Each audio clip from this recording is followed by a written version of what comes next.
প্রথমেই যে প্রশ্নটা আপনি সংযোজন করলেন লড়ার কথা বলে, উনি একজন খুব ইনফ্লুয়েন্সিয়াল সাংবাদিক। দেওয়া এখানে স্বীকৃতি আর অস্বীকৃতির বিষয় না, এটা কোনো রেভলিউশনারি সরকার গঠন করেননি। তো ওনাদের এটা কোনো রেভলিউশন হয়নি বাংলাদেশে। রেভলিউশন হলে রেভলিউশনারি সরকার গঠন করার পর আন্তর্জাতিক স্বীকৃতির প্রয়োজন হয়। এখন এই বিষয়টা হলো বাংলাদেশের মানুষের উপর জগদ্দল পাথর হিসাবে এই ডাকাত সরকার বসা। এখন ভারত হলো আমাদের সবচেয়ে বড় বর্ডার। ভারতের চতুর্দিকে ভারত তাদের নিজস্ব ক্রস বর্ডার উগ্রবাদ রক্ষা করার জন্য বহু কিছুর জন্য ভারতের এই অঞ্চলকে স্থিতিশীল পরিস্থিতিতে আনতেই হবে। যে আমি এখানে ফিরে যাচ্ছি যে শব্দটা আমরা বহুবার বলে আসছি, যে এই যে বিমস্টেক নামক একটা সংস্থা, এই সংস্থাটা হলো বঙ্গোপসাগর কেন্দ্রিক চতুর্দিকের রাষ্ট্রগুলো নিয়ে। সেখানে নাই চায়না, নাই পাকিস্তান, এটা মনে রাখতে হবে। এবং উনি কি করলেন, ইউনুস গিয়ে বলে আসলেন চায়নাতে যে আসুন চীনা বিনিয়োগ আকর্ষণের জন্য আমি পড়ছি। তিনি বাংলাদেশকে সমুদ্রের একমাত্র বঙ্গোপসাগরের একমাত্র অভিভাবক হিসাবে উত্থাপন করেছেন এবং চীনকে এদিকে অর্থনৈতিক সম্প্রসারণের প্রবেশদ্বার হিসাবে ব্যবহার করতে আহ্বান করেছেন। চীন সফরের সময় ইউনুসের এই মন্তব্য। আবার দেখুন, এর 2 দিন পরেই বিমস্টেক গিয়ে সম্মিলিত ভাবে যে কথাগুলো, বিমস্টেকের মৌলিক কাজগুলোর মধ্যে একটি মৌলিক কাজ হলো সন্ত্রাসবাদ মোকাবেলা, আন্তঃরাষ্ট্রীয় অপরাধ দমন, পরিবহন এবং যোগাযোগ এবং বিনিয়োগ। তাহলে তো বঙ্গোপসাগরের এই রাষ্ট্রগুলোর সম্মিলিত ছাড়া, কনসেন্ট ছাড়া চায়নাকে বা পাকিস্তানকে বা অন্য কাউকে এখানে আসতে দিতে পারেন না। সো উনি যে একজন সবাই বলছে মহাজন, যে উনি চেষ্টা করছেন বিভিন্ন জায়গায় উনাকে বিক্রি করার জন্য বিভিন্ন ভাবে, এবং এটা সম্পূর্ণ প্লাট। বাংলাদেশের মানুষের এটা সম্পূর্ণ জানা উচিত যে এই সরকারের মৌলিক বিষয়টাই হলো যে কোনো উপায়ে বাংলাদেশের কে ধ্বংস করে দেওয়া।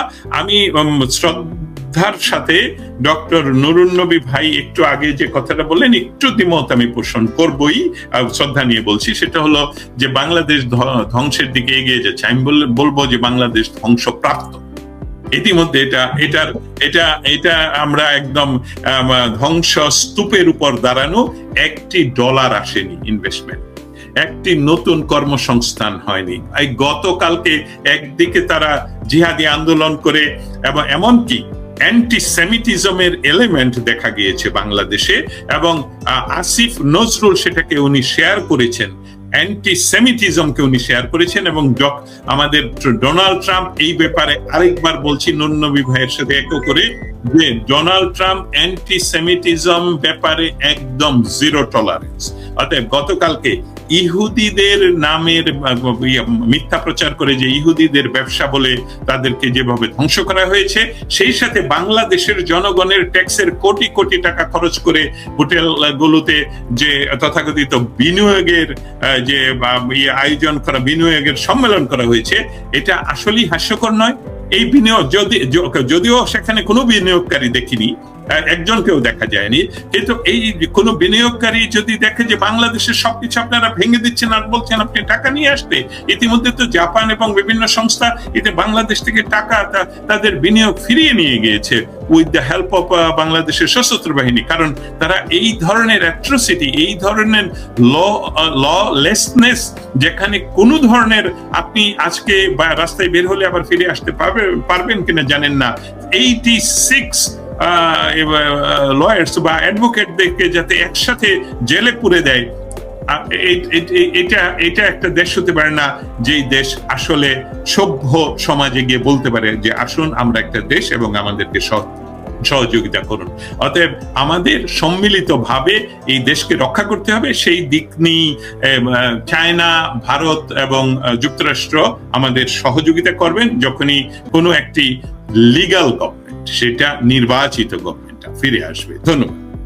সেই কথাটা বলতে গেলে যে বাংলাদেশের যে সকল জুলাই এবং অগাস্ট মাসের তথাকথিত আন্দোলনের সাথে সম্পৃক্ত নারীদেরকে বিশেষ সম্মাননা দেওয়ার যে আমরা নিউজ পেয়েছিলাম, সেটা কিন্তু অনেকটাই লড়ার প্রতিবাদেই বাতিল হয় আমি কথাটা বোধহয় সঠিকভাবে বলছি না, সেটা ছিল কিন্তু কাউকে দেখা যায়নি। এবং আমি যখন স্টেট ডিপার্টমেন্টকে লিখিতভাবে জানাই যে যারা বাংলাদেশ থেকে আসবে আমি তাদেরকে ইন্টারভিউ করতে চাই এবং সেই সময়টা আমরা তাদের সাথে কথা বলতে চাই, তখন তারা অন দ্য রেকর্ডই উত্তর পাঠায় যে সেরকম কিছু ঘটবে না, কারণ কেউ এই পুরস্কারটা এই মুহূর্তে দেওয়া হচ্ছে না।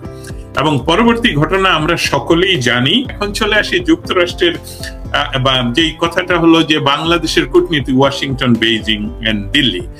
বাংলাদেশের আমরা যদি বাংলাদেশ সম্বন্ধে বলি, তাহলে বাংলাদেশের সাথে গণতন্ত্র, মানবাধিকার, সুশাসন নিয়ে যারা কাজ করেন তার মধ্যে প্রথমত হলো যুক্তরাষ্ট্র। এবং যুক্তরাষ্ট্র বাংলাদেশের পোশাক খাতের সবচেয়ে বড় ক্রেতা বা রফতানি করে বাংলাদেশ, সবচেয়ে বড় ইউরোপিয়ান ইউনিয়ন, যুক্তরাষ্ট্র, তারপরে ইউরোপিয়ান ইউনিয়ন। আপনারা জানেন বঙ্গবন্ধু সরকারের আমল থেকে, বঙ্গবন্ধুর আমল থেকে ইউরোপিয়ান ইউনিয়ন বাংলাদেশকে প্রেফারেন্স দিয়ে যাচ্ছে এবং সেটা শূন্য। আমি ছিলাম ইউরোপে 18 বছর, সেখানকার প্রেফারেন্স এখনো পর্যন্ত অপরিবর্তিত। আমেরিকাতে এটা গত এক সপ্তাহ আগেও ছিল 15%। বাংলাদেশের মৌলিক যে রপ্তানির বিষয় সেটা হলো পোশাক। এই পোশাকের উপর এখন যখন ট্যারিফ চলে আসলো 37%, তাহলে আমি অর্থনীতিবিদ নই, কিন্তু অঙ্কশাস্ত্র প্লাস মাইনাস তো করতে পারি।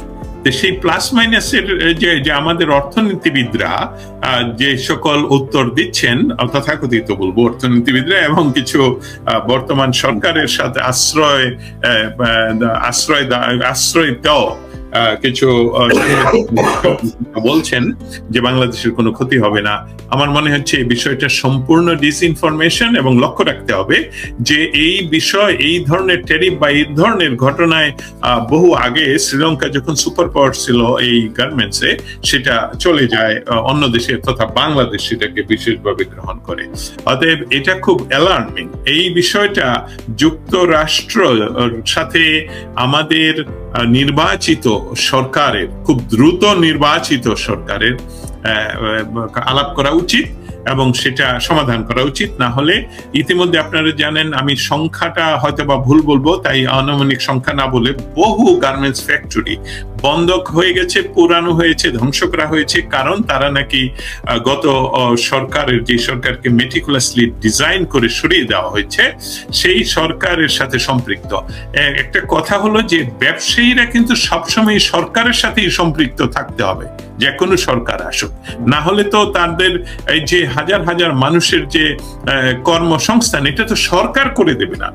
সরকার কখনই কর্মসংস্থান করে দিতে পারে না। আপনারা জানেন যে সোশ্যালিজম তথা কমিউনিজমের যে একটা স্বপ্ন মানুষ দেখেছিল, সেটা আসলে বাস্তবে কখনোই সম্ভব হবে না এবং হয়নি।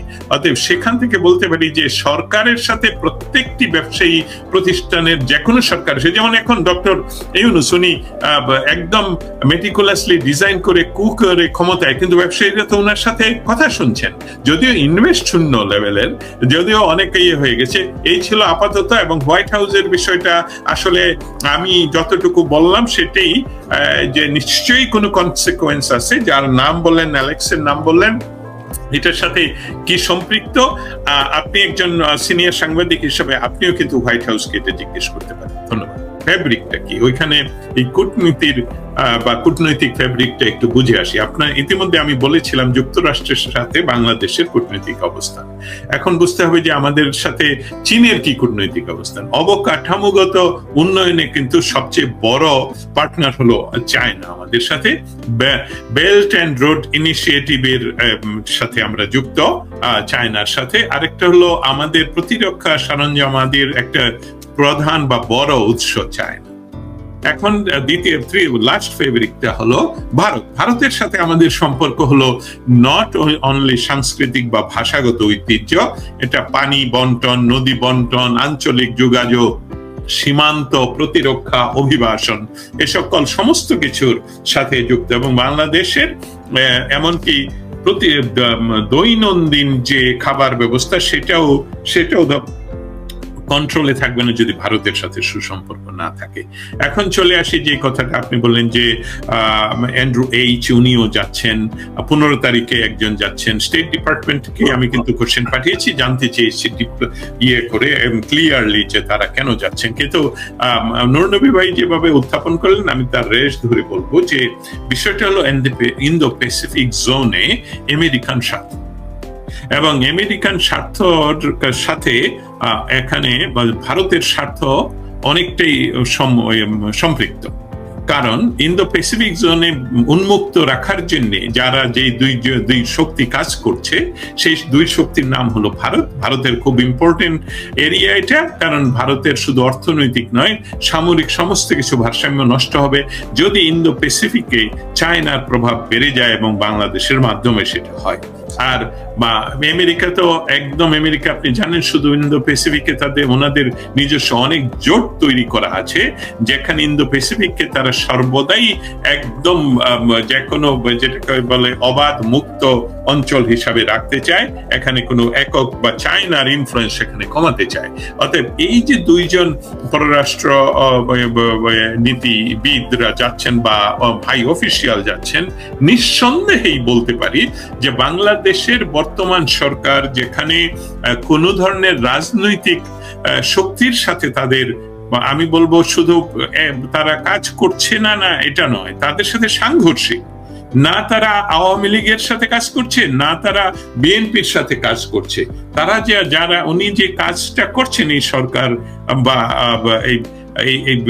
তারা কাজ করছেন সম্পূর্ণভাবে এক ব্যক্তি কেন্দ্রিক, যেই ব্যক্তিটা বাংলাদেশকে এই মুহূর্তে ভাবছে যে এটা ওনার একটা private organization and he can do anything. এইটাকে উনি একটা, আপনারা জানেন কিছুদিন পূর্বে ইন্দো প্যাসিফিক জোনের আমেরিকান আর্মির জেনারেল বাংলাদেশে গিয়েছিলেন এবং প্রায় সকলের সাথে দেখা করে কথা বলে এসেছেন। সো এইসবগুলো হলো নিদর্শন যে বাংলাদেশে যে ভ্যাকুয়াম তৈরি হয়েছে, একটি নির্বাচিত সরকারকে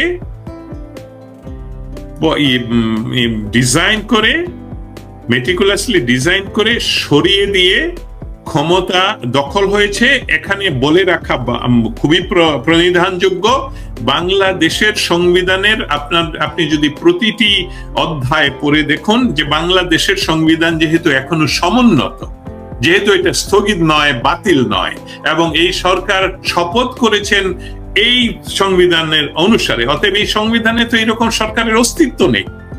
অতএব এইটা আইনের ভাষায় হলে শুরু থেকেই নাই।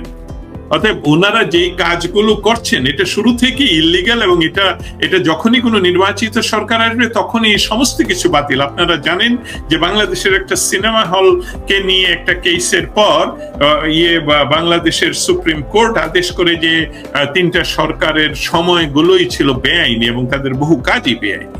সো এই যে মেটিকুলাসলি ডিজাইন করে যে সরকার এখন ক্ষমতায় আসলেন, ওনার সাথে তো চায়না, ইন্ডিয়া এবং এমনকি আমাদের যুক্তরাষ্ট্র তারা কোনো দ্বিপাক্ষিক ইয়াতে যাবে না। তারা যে বিষয়টা অপেক্ষা করছে সেটা হলো যে একটি নির্বাচন। এখন আরেকটা মারাত্মক বিষয় তৈরি হতে পারে। প্রথম কথা হলো যেহেতু এটা অসাংবিধানিক সরকার, আমরা যদি বলি যে ইলিগাল সরকার, আচ্ছা যে কোনো উপায়ে ওনারা আছে, যেহেতু ওনাদের কোনো বৈধতা নেই, অতএব ওনাদের কোনো অথরিটি নেই। যেহেতু অথরিটি নেই, অতএব ওনার আন্ডারে যা কিছু হবে সমস্ত কিছুই হবে অবৈধ, এবং এটা নির্বাচিত সরকার আসলে এটাকে যে কোনো কোর্টেই বাতিল করে দিতে পারে, বাতিল না করলেও এটা শূন্য থেকে বাতিল। অতএব আমাদের বাংলাদেশে যেখানে একটা নির্বাচিত সরকার ছিল, সেই সরকার সশস্ত্র বাহিনীর সেই সরকারের প্রধানকে বাংলাদেশে তার সিকিউরিটি দিতে না পারায় ভারতকে তারা অনুরোধ করে, এবং ভারত সেই সরকারের প্রধানকে অতিথি হিসাবে সর্বদলীয় মিটিং করে অতিথি হিসাবে সেখানে গ্রহণ করেন। তাহলে আমরা কি ভবিষ্যতে আরেকটা ভ্যাকুয়ামে কি জড়িয়ে যাচ্ছি যে নির্বাচনের অবশ্যই নির্বাচিত সরকার লাগবে, সেই নির্বাচিত সরকার কার আন্ডারে সেই নির্বাচনটা হবে? এই ইলিগাল সরকারের, এই আনকনস্টিটিউশনাল সরকারের, না কনস্টিটিউশন অনুসারে সরকারের? তাহলে তো আসলেই হতে হবে যে, কারণ বাংলাদেশের কনস্টিটিউশন অনুসারে প্রধানমন্ত্রী যদি পদত্যাগ করেন, তথাপি তিনি প্রধানমন্ত্রী থেকে যাবেন পরবর্তী প্রধানমন্ত্রী ক্ষমতা গ্রহণ না করা পর্যন্ত। এখানে একদম আমি বলবো ওয়াকার সাহেবের মতন full stop, no is but, কিন্তু আপনারা পড়ে দেখতে পারেন বাংলাদেশের সংবিধান। অতএব এখানে এই বিষয়টাকে ওরা জানেন যারা ডাকাতি করে ক্ষমতায় নিয়েছেন, এবং এটা যুক্তরাষ্ট্র, চীন, ভারত সবই জানে। ভারতের পররাষ্ট্র নীতিতে কখনোই আজ পর্যন্ত ঘটেনি যে তারা অনির্বাচিত সরকারের সাথে কোনো কাজ করেছে। উদাহরণস্বরূপ বলি, বাংলাদেশের 70-এর নির্বাচনে যারা জয়লাভ করেছিলেন তারা মুজিবনগর সরকার গঠন করার পর ভারত সরকার সেই নির্বাচিত সরকারকে স্বীকৃতি এবং ভুটান স্বীকৃতি দেওয়ার পর ভারত সরকার সেই সরকার